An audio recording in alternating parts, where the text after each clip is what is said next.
This is the moment last month when teenage car thieves broke into a house in Dublin and stole the key to a Volkswagen. They broke the lock of the house door and grabbed the key from inside. The doorbell camera captures them using it to unlock the car door. But the thieves' own camera captures their joyride as they speed down the N3, filming until they meet the blue lights of Garda cars. The teenagers in this car were later arrested.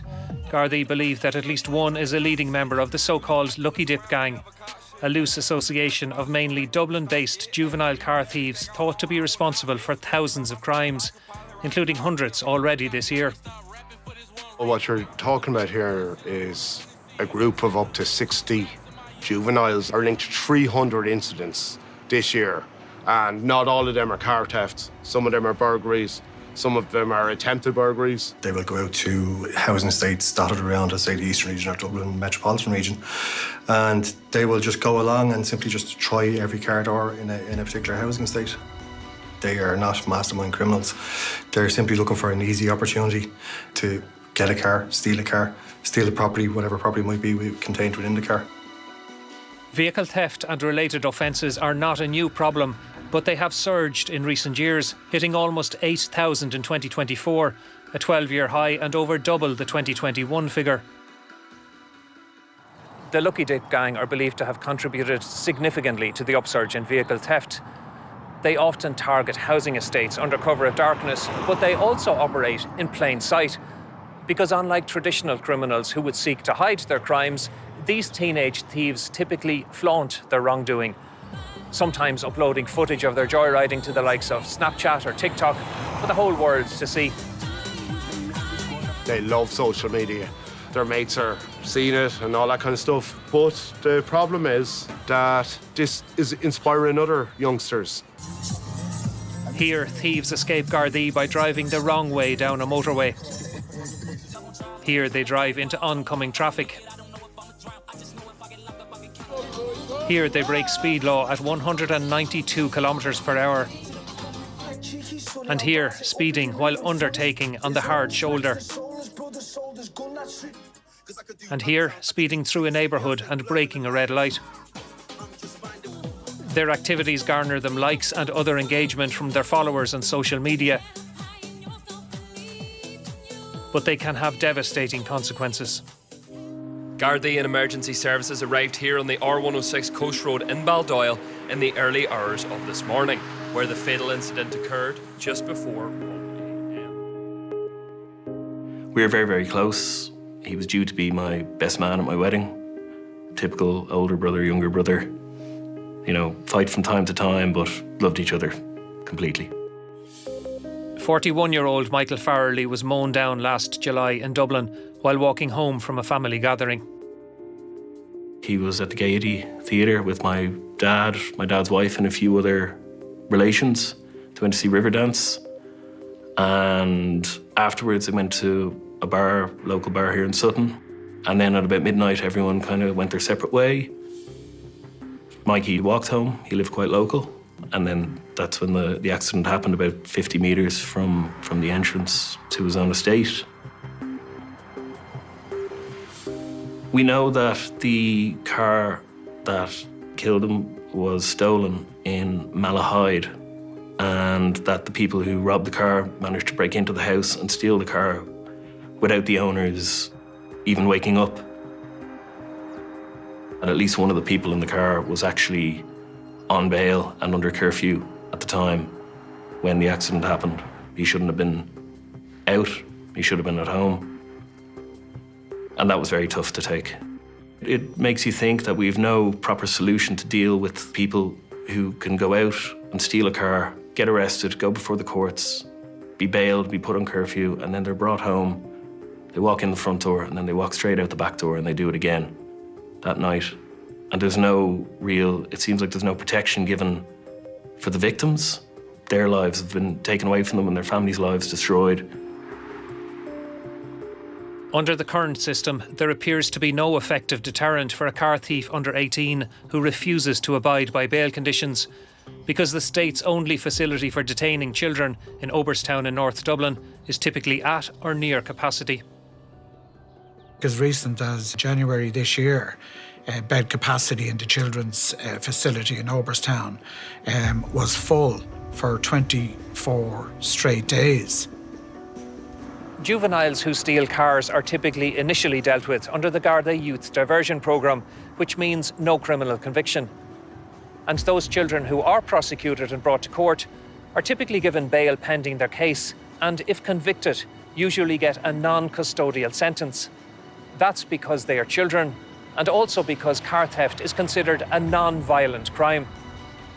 We have been successful and made a number of detections in this type of crime, and to see the individual back out in the street the next day is very, very disheartening for our members. So what can be done with prolific child car thieves who consistently ignore bail conditions? One of the things that has been really effective in the youth justice system is the bail supervision scheme. And the reason why it's been so effective is this is a multidisciplinary team who go into the home, work with the young person, find out what their issues are. But what about those who simply refuse to cooperate?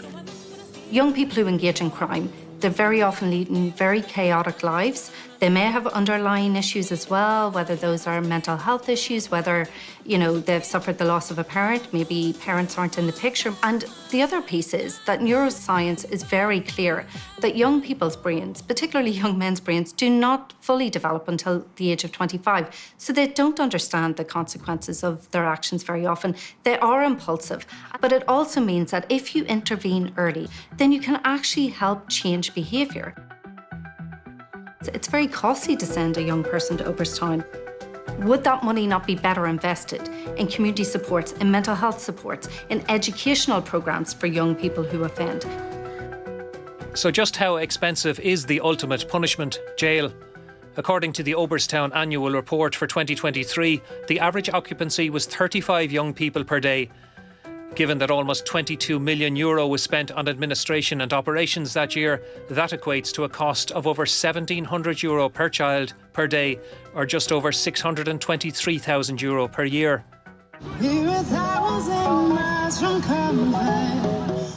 But there's also a cost to leaving repeat car thieves at liberty. Primetime has seen internal Garda figures showing that 11 suspected members of the Lucky Dip gang, with an average age of 16, have been charged with 427 offences. That's almost 40 each. Some individuals in the gang are suspected to have been involved in hundreds of vehicle thefts. This car was stolen in a break-in a month ago in Kildare by thieves believed to include one of the most active members of the Lucky Dip gang. He is just 15. Shortly afterwards, the thieves filmed a video of the car for uploading onto TikTok.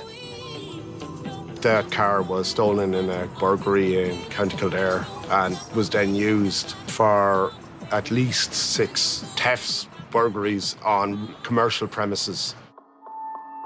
Official figures show that incidents of vehicle and associated theft in Kildare have more than trebled since 2021, from 100 to 344 last year, an 11-year high.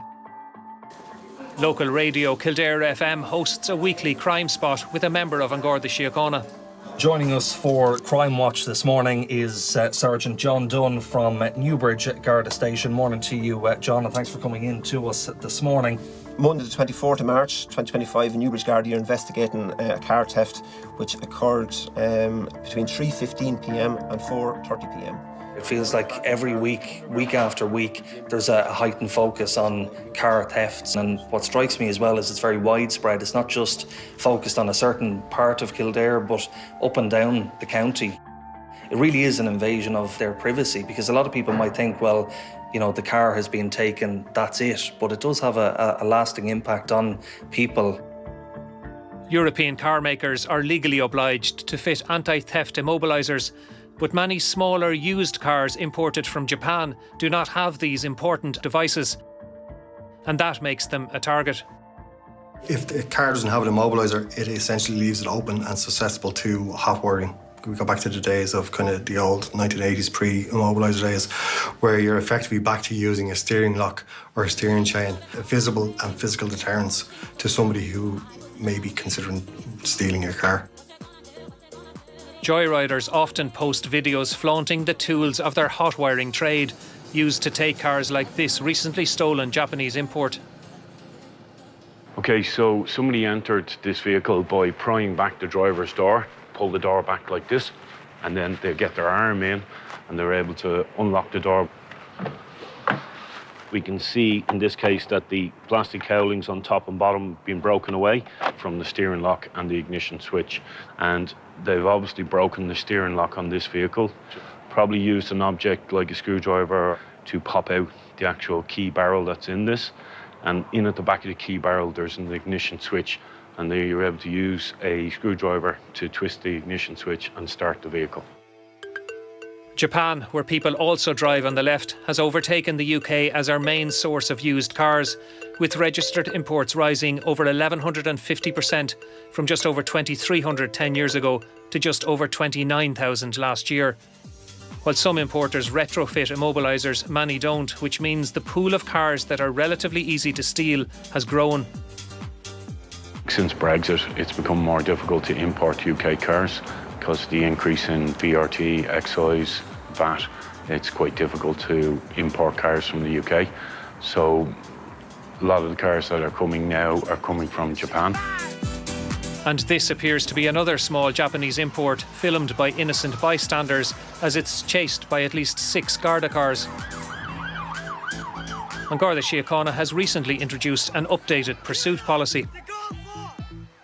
The most significant change, I suppose, is that a pursuit can take place within certain conditions, but it comes back to the first members on scene to consider, is a pursuit worthwhile? What offence has possibly been committed? The possibility of danger to the members of the public and also to our colleagues as well, ourselves, and particularly the driver of the other vehicle or potential passengers that are in that suspect vehicle as well. Pursuing stolen cars can carry professional and legal risk for Gardaí. Primetime has seen a copy of the internal Garda pursuit policy. This includes a list of 10 criteria that Gardaí must consider before pursuing a stolen car. The policy alone is a 13-page document, and Gardaí must also comply with key parts of a further 13 documents referred to in the policy. It's a lot to take into consideration in the heat of the moment.